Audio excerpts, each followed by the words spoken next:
বাহ বাহ বাহ, সুন্দর। এটা হচ্ছে ওই সানরাইজ ভিউ, যেটা খুব নাম রয়েছে, সানরাইজ ভিউ।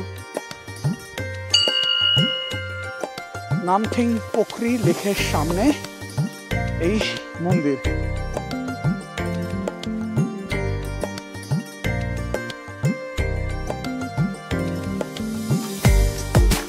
আর এখানে আবার নিচেও যাওয়া যাবে, আমরা এখন নিচে যাবো এখান থেকে।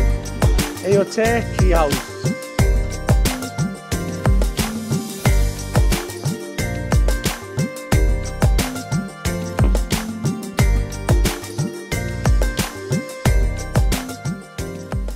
শিটং ভ্রমণ সিরিজের দ্বিতীয় দিনে শিটং গ্রিন হিল হোমস্টেকে বিদায় জানিয়ে আমরা রঞ্জিতের গাড়িতে করে বেরিয়ে পড়েছিলাম সেদিনকে শিটংয়ের সাইট সিন সব দেখব বলে। Good morning from Sittong. আজকে আমরা আছি শিটংয়েতে। শিটংয়ে আমাদের আজকে দ্বিতীয় দিন।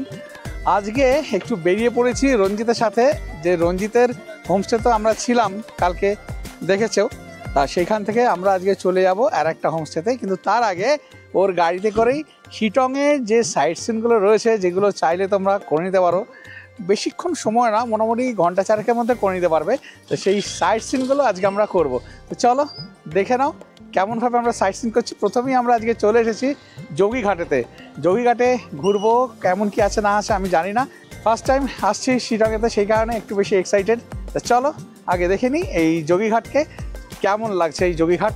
তোমরা কিন্তু অতি অবশ্যই জানাবে আমাকে। এইখানে রয়েছে রিয়াং নদী। রিয়াং নদীর ওপরে এই আমাদের এই নতুন ব্রিজটা রয়েছে, যেটা লোহার ব্রিজ, আর একটা পুরনো কাঠের ব্রিজ রয়েছে, হ্যাঙ্গিং ব্রিজ, সেটাও দেখাবো। চলো দেখাচ্ছি ওপর থেকে কেমন লাগছে রিয়াং নদীকে দেখতে, সেটাও দেখাবো। আবার নিচে গিয়েও তোমাদেরকে দেখাবো, নিচে যাওয়া যায় কিন্তু নিচে গিয়েও দেখাবো যে কেমন লাগছে। এটা হচ্ছে নতুন লোহার ব্রিজ, চলো ওইদিকে যাচ্ছি দেখাতে। আর তার আগে দেখিয়ে দিই এইখানে এটা হচ্ছে পুরনো ব্রিজ, এটা হ্যাঙ্গিং ব্রিজ ছিল, এই অবস্থা একদম শোচনীয় হয়ে গেছে ওইদিকে, বুঝতেই পারছো।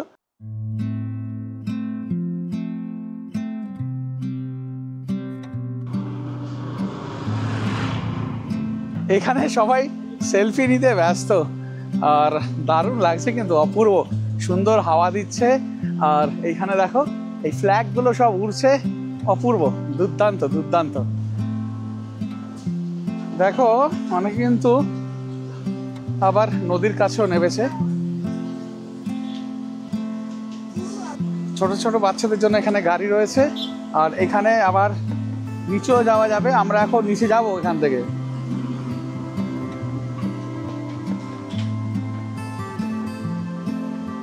ওই যে ব্রিজটা দেখতে পাচ্ছ, ওইটা হচ্ছে পুরনো কাঠের ব্রিজ।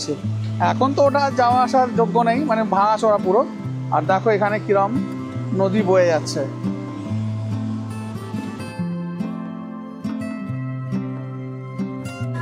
এখানে এই খাবারের রয়েছে, টুকটাক খাওয়া দাওয়া আছে। বাবা, আবার ফুচকাও রয়েছে দেখছি, নবীনা ফুড স্টল যোগীঘাট। আর এখানে সমস্ত কার পার্কিং রয়েছে। আর এখান থেকে আমাদের যেতে হবে নিচের দিকে, মানে আমরা নদীর দিকে এখন যাচ্ছি। ভালোই রাস্তা, কোনো অসুবিধা নেই যাওয়ার জন্য, সুন্দর। এই দিক থেকেও যাওয়া যায়, আবার সেই দিক থেকেও যাওয়া যাবে বলে মনে হচ্ছে। হ্যাঁ, এই দিক থেকেও যাওয়া যাবে। এসে গেছি একদম নদীর কাছে।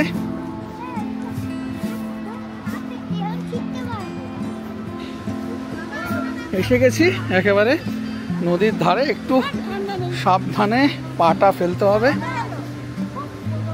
একদম স্বচ্ছ জলের রং সবুজ।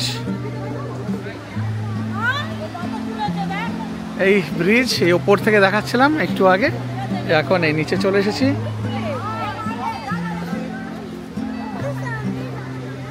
এই হচ্ছে রিয়াং নদীর জল।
ঘাটে দারুণ লাগলো, ওই রিয়াং নদীর ওপরে ব্রিজটাও দারুণ, কিছুটা ড্রোন তুললাম, ভালো লাগলো, বেশ ভালো লাগলো। এবারে নেক্সট স্পট কী আছে জানি না, এবার আবার গাড়িতে উঠছি, নেক্সট স্পটে যাচ্ছি।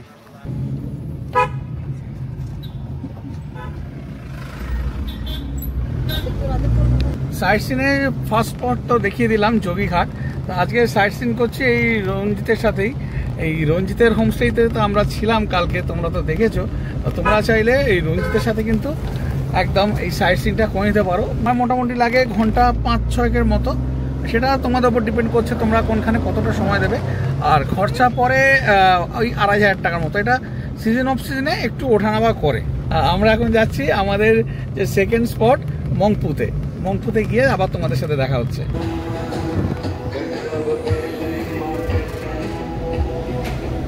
এসে পৌঁছে গেলাম আমাদের সেকেন্ড স্পট মংপুতে। চলো এখানে রবীন্দ্রনাথ ঠাকুরের বাড়িটা একটু দেখিয়ে দিই। তার আগে একটা দারুণ জিনিস নেবেই চোখে পড়লো, সেটা দেখাই। ট্রি হাউস দেখো, এই হচ্ছে ট্রি হাউস। এই এখান থেকে ওঠার সিঁড়ি রয়েছে, আর এই হচ্ছে ট্রি হাউস। এদিক থেকে যাচ্ছি, এবারে যাব এই রাস্তা ধরে নিচের দিকে নামতে হবে। রবীন্দ্র ভবন মংপু, দেখো চারপাশটা কি সুন্দর, অপূর্ব লাগছে, একদম ঘন জঙ্গল। আর এখান থেকে আমরা এখন ভেতরে ঢুকছি, দেখতে পাচ্ছ এই যে রবীন্দ্র ভবন মংপু বলে লেখা আছে।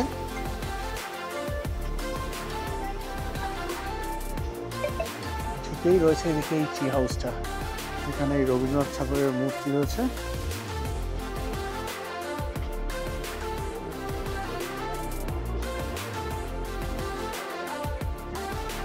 এখান থেকে ঢুকবো, এখানে টিকিট রয়েছে 25 টাকা করে, 5 বছরের উপরে টিকিট লাগে।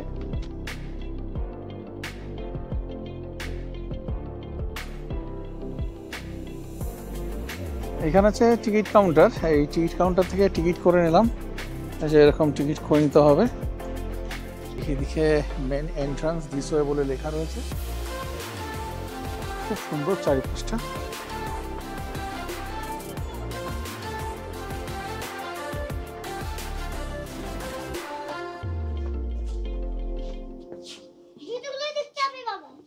হ্যাঁ, ফটোগ্রাফি স্ট্রিক্টলি প্রহিবিটেড লেখাই রয়েছে, সুতরাং ভেতরে ফটো দেখাতে পাচ্ছি না।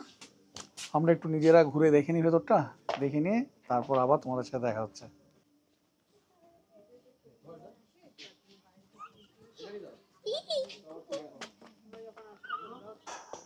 মংপুতে দেখা হয়ে গেল আমাদের এই রবীন্দ্রনাথ ঠাকুরের বাড়ি। 1938 সালে এসেছিলেন, 1938 থেকে 1940 সালের মধ্যে উনি 4 বার এখানে এসেছিলেন, যেটা লেখা ছিল সেটা দেখলাম। আর ওনার ছবি রয়েছে, একটা মিউজিয়ামের মতো আর কি। মংপুতে রবীন্দ্রনাথ ঠাকুরের বাড়ি দেখে বেরোলাম, তারপরে এখানে দেখছি এই রবিবারের হাট বসেছে, যে কারণে হাটটা চলো তোমাদের একটু দেখিয়ে দিই। আমি এলাম দেখতে, ওরও কিছু কেনাকাটা রয়েছে রঞ্জিতের, আর নেমে পড়লাম হাটেতে। এখানে সমস্ত এই জামা কাপড় বসেছে, এখানে কত কিছু খাবার দাবার। এইখানে দেখো সবজির হাট, আহা হা, ফুলটা দেখো কি অপূর্ব ফুল। এই ফুলটা দেখো, কালারটা দেখেছো, দুর্দান্ত দেখতে। এখানে অর্কিড রয়েছে বিভিন্ন রকমের, এখানে ক্যাকটাস রয়েছে, অর্কিড নেই, সরি ক্যাকটাস রয়েছে, অর্কিড নেই। এই আর কি সাধারণ যেমন হয় আমাদের ওখানে, সেরকমই বাজার রয়েছে। এখানে কমলালেবু বিক্রি হচ্ছে, দেখো কি সুন্দর লাগে না, গ্রামীণ হাট যেটাকে বল। এই রয়েছে।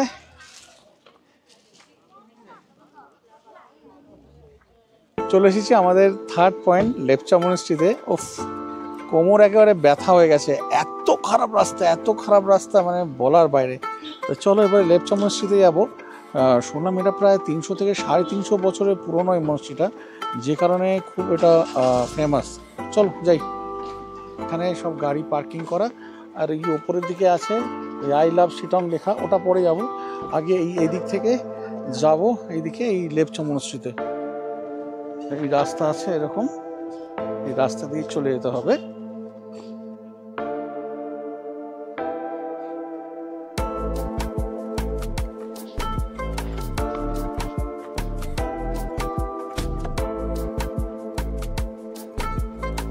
চলে এসেছি লেপচা মনস্ট্রির একদম সামনে।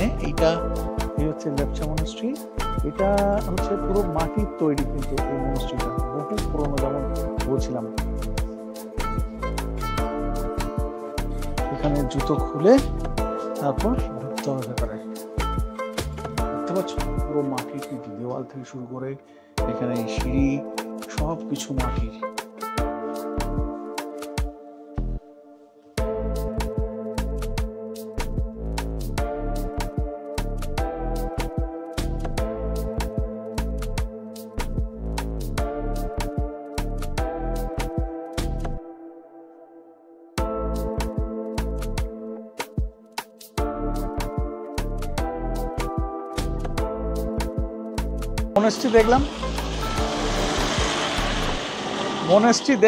মনেস্ট্রিটা তো দারুণ লাগলো, একদম অন্য রকম, বহু পুরনো মনেস্ট্রি, তোমরাও দেখলে। এবারে চলে এসেছি নামথিং পোখরিতে, নামথিং লেক যেটা, সেখানে এসেছি। ঢুকবো এবারে, এই ঢুকছি। এখন শুনলাম জল নেই, শুধু বর্ষার সময়টাতেই জল থাকে, কিন্তু জায়গাটা দারুণ। এদিকে পুরো গাছে গাছে পাইন গাছ দিয়ে পুরো ঘেরা। এখানে হনুমানজির একটা মূর্তি, আর ওই হচ্ছে লেক। নেবে কোনো লাভ নেই, কিছুই নেই এখন। এই হচ্ছে লেক। এটা শুধু বর্ষার সময় জল থাকে, আর অন্য সময় থাকে না।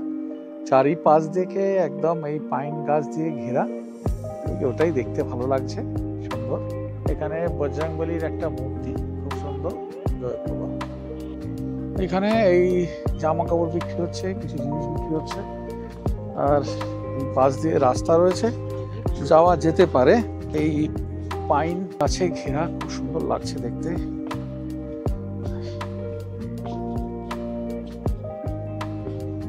এখানটা দেখাই তোমাদের,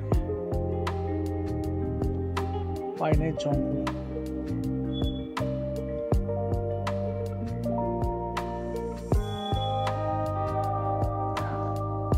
দারুণ লাগছে এই জায়গাটা।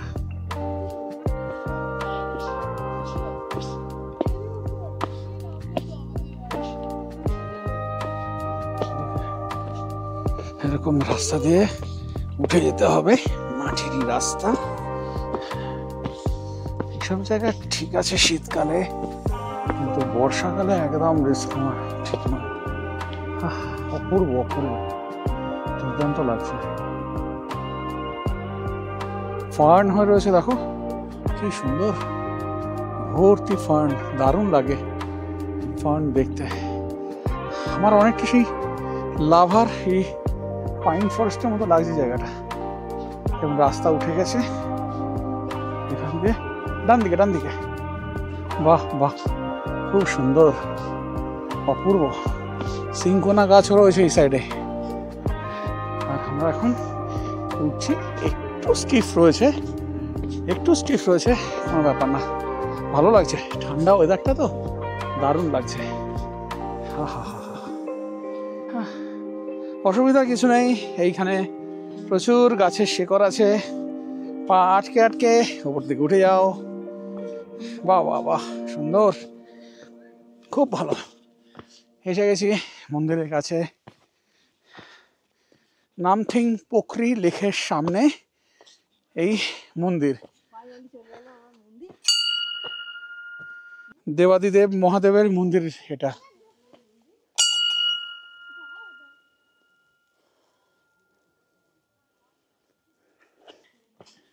এখানে এসে তোমরা বাবার দর্শন পেয়ে যাবে। এখানে দেবাদিদেব বিরাজ করছেন, খুব সুন্দর লিঙ্গ। এখানে মূর্তি রয়েছে গণেশজি আর মহাদেবের।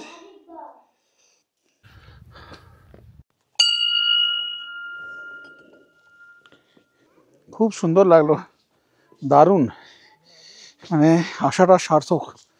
আমি ফার্স্ট টাইম আসছি, আমি জানতাম না যে এখানে এরকম সুন্দর একটা মন্দির রয়েছে।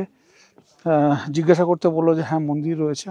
আমাদের যে রঞ্জিত রয়েছে পাইলট, ওই বললো যে দাদা যান, ভালো লাগবে, তো সেই কারণে এলাম, ভালো লাগলো। আমরা এবার যাচ্ছি অলদারাতে। অলদারাতে ঢোকার জন্য কিন্তু গাড়ি পিছু 50 টাকা, পার হেড হিসাবে কোনো টিকিট নেই, কিন্তু গাড়ির জন্য 50 টাকা করে লাগবে।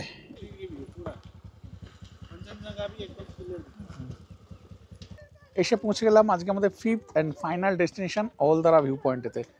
এবারে ভিউ পয়েন্ট থেকে তো ভিউ কিছু পাওয়া যাবে না, বোঝাই যাচ্ছে। ওয়েদারই ভালো নেই, ওয়েদার ভালো থাকলে কোনো জায়গা থেকেই কোনো রকম ভিউ পাওয়া যাবে না। তাও যাচ্ছি ওপরে, ভিউ পয়েন্টটা একবার দেখে নিই, আগে তো কখনো আসিনি, ফার্স্ট টাইম আসছি। চলো যাই। এখানে কিন্তু অনেক হোমস্টে রয়েছে দেখছি। এই সিঁড়ি দিয়ে উঠে যেতে হবে।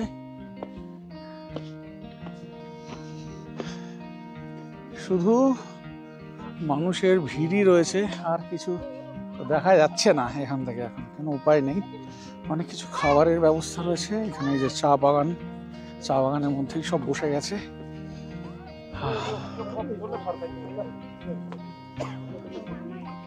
ভিউ পয়েন্ট থেকে ভিউ নেই, ওয়েদার ভালো নেই, ভিউ থাকার কথা নয় সেই কারণে। বাহ সুন্দর। এই হচ্ছে ভিউ পয়েন্ট। সেজে গুজে ফটো তুলছে।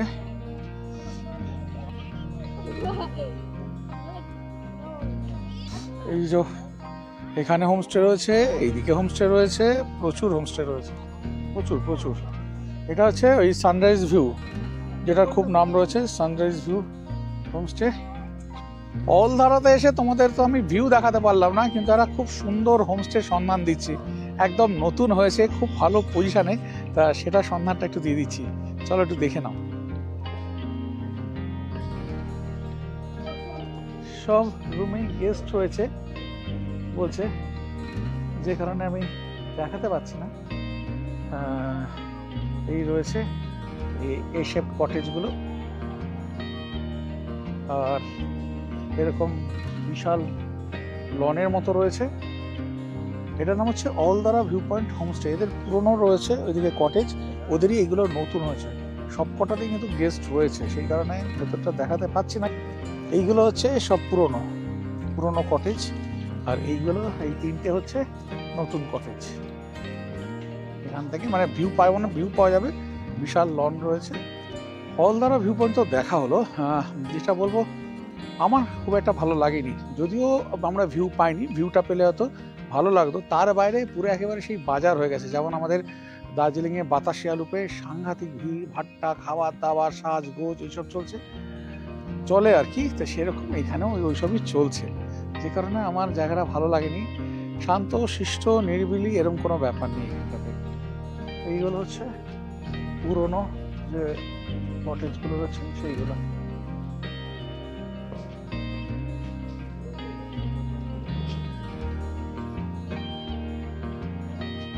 আমাদের শিটংয়ের সাইট সিন এই অলদারা ভিউ পয়েন্ট হোমস্টে দিয়ে শেষ হলো।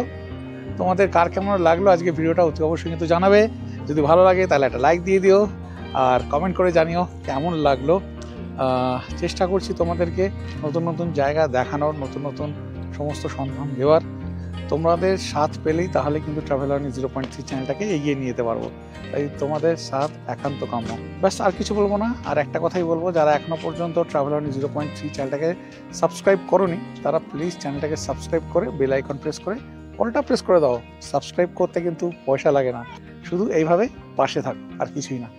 তাহলে আজকে ভিডিওটা এখানে শেষ করছি। তোমাদের সাথে আবার দেখা হচ্ছে পরের দিন নতুন কোনো ভিডিও নিয়ে। ততক্ষণ পর্যন্ত সবাই খুব ভালো থেকো, আনন্দ থেকো, আর সুস্থ থেকো। আমি যেমন বলি, সুস্থ থাকাটা সব সময় খুবই জরুরি। আজকের মতো বিদায় নিলাম, আবার দেখা হচ্ছে পরের দিন নতুন কোনো ভিডিও নিয়ে।